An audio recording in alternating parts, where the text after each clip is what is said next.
Merhaba seyirciler. Bu videoda son günlerde trend olan bir diziye yer vermek istiyorum. Dizimizin ismi The Queen's Gambit.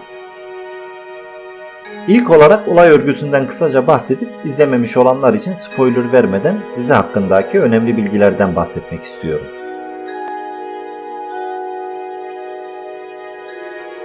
...9 yaşında olan Elizabeth Harmon trafik kazası geçirir, annesini kaybeder. Fakat kendisi yara almadan kurtulur.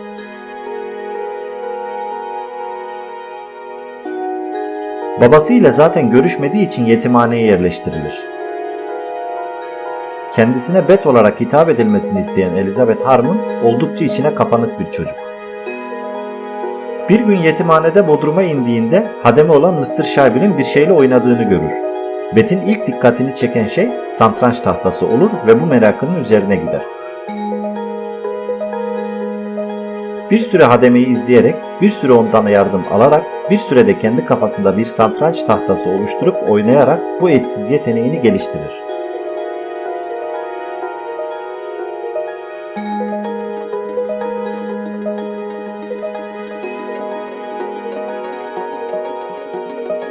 Bu tutkusunu keşfettiğinde bu içine kapanık kız bambaşka birine dönüşür.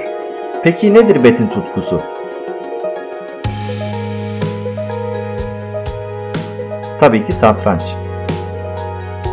Zaman içerisinde ise Bet, turnuvalara katılır ve ülke çapında adını duyurur.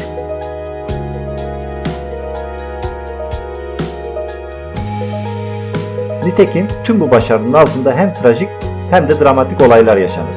Daha fazla spoiler vermeyelim. Onları da izleyince görürsünüz zaten.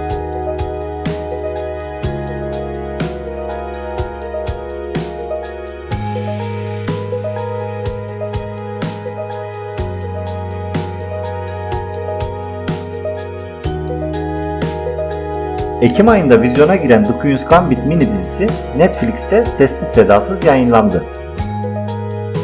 Şans eseri play tuşuna basanlar sürpriz bir şekilde başından ayrılmak istemedikleri bir dünyada kala kaldı. Çünkü dizi tek kelimeyle şahaneydi. Bu yılın en başarılı yapımlarından biri.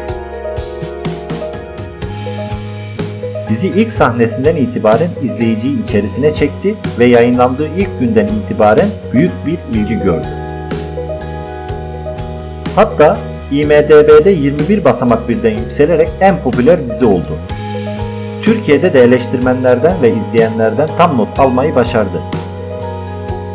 Satranca olan ilgi çok ileri düzeyde değilken The Queen's Gambit dizisinin bu kadar beğenilmesi takdire şayan. Hemen belirtmekte fayda var. Dizi Walter Tevis'in 1983'te yayınlanan The Queen's Gambit romanından uyarlama.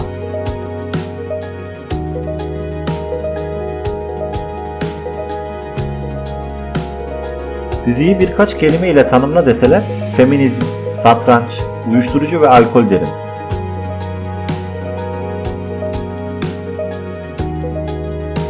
Satranç tahtasında olağanüstü bir yeteneğe, müthiş bir hafızaya ve ustalığa sahip olan, saldırgan açılışları ve imzalı finalleri ile var olan bir kadının gerçek hayatta tam tersi bir yıkım içinde olması karakteri çok daha ilginç kılmış.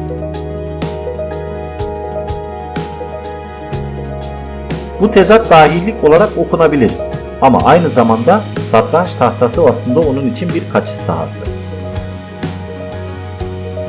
Ayrıca bu dizinin bu kadar beğenilmesinde şüphesiz ki oyuncuların yetenekleri ve role girmedeki ustalıklarının payı büyük.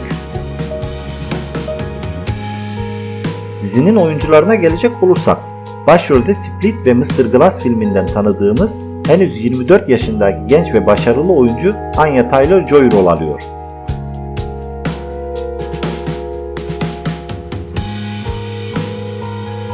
Burada bir parantez açmak istiyorum. Taylor-Joy, utangaç, güvensiz ve öfkesi başta olmak üzere aslında kendini tutan satranç dehası Bet'i öyle bir canlandırmış ki kendisini izlemeye doyamadım.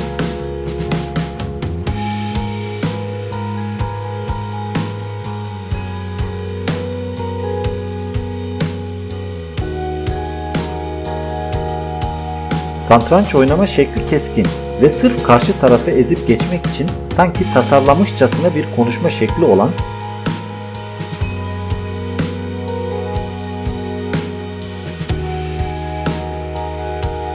provalarını kafasının içinde tavanda hayal ettiği satranç tahtasına bakarak yapan,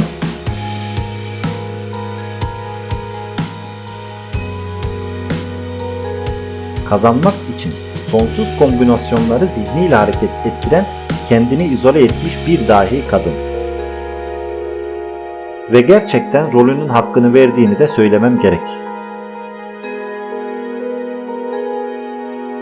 Ünlü oyuncuya Labirent filmi ve Game of Thrones dizisinden aşina olduğumuz Thomas Brodie Sangster, Harry Potter filminden Harry Melling ve Star Wars filminden Jacob Fortune Lloyd eşlik ediyor.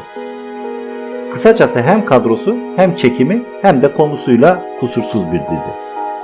Psikolojik ve sosyolojik birçok öğe barındıran The Queen's Gambit, erkek egemenliğinin hüküm sürdüğü 1950 ve 60'lı yıllarda geçiyor. Bu nedenle atmosfer ve kıyafetler şahane. Ve o yılların Amerikan toplumunda bir kadının kendini var etme hikayesi olarak da özetlenebilir. Öte yandan The Queen's Gambit, o yıllarda var olan ataerkil düzenini de sorgulatıyor. O dönemde toplumun kadın figürüne tam ters bir karakter olan Beth'in, erkeklerin egemen olduğu bir alanda kazandığı başarılar fark yaratıyor. Eski şampiyon Garry Kasparov ve dünyaca ünlü eğitmen Bruce Pandolfini'nin danışmanlığında çekilen bu dizideki satranç hamleleri, satranç oynayanları da tatmin edecek şekilde gerçek oyunlardan alınmış. Hayatında hiç satranç oynamamış kişilerde bile yeni bir merak başlatabileceği söylenebilir. Ayrıca hayatınıza yeni satranç terimleri ve hamleleri katabilir. The Queen's Gambit, dilimize kraliçenin gambiti olarak çevrilse de bir satranç terimi olan Queen, vezir anlamına geldiği için aslında doğru çevirisi vezir gambiti.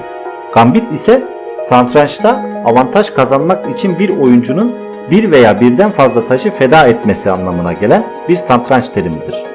Bu arada dizi severlere en çok çıldırtan, hatta biraz abartıp deli eden bir konudan bahsetmek istiyorum.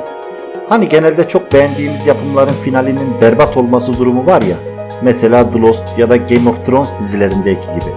İşte bu dizide böyle bir durum söz konusu değil. Şundan kesinlikle eminim ki bu dizinin finali daha iyi yapılamazdı. The Queen's Gambit, daha önce de belirttiğim gibi gerçek bir hikayeye dayanmıyor. Ancak dizideki karakterlerde geçmişteki satranç ustalarından esinlenilmiş. Öte yandan dizinin dayandığı kitabın yazarı Walter Tevis, The New York Times'a verdiği röportajda şunları söylemiş.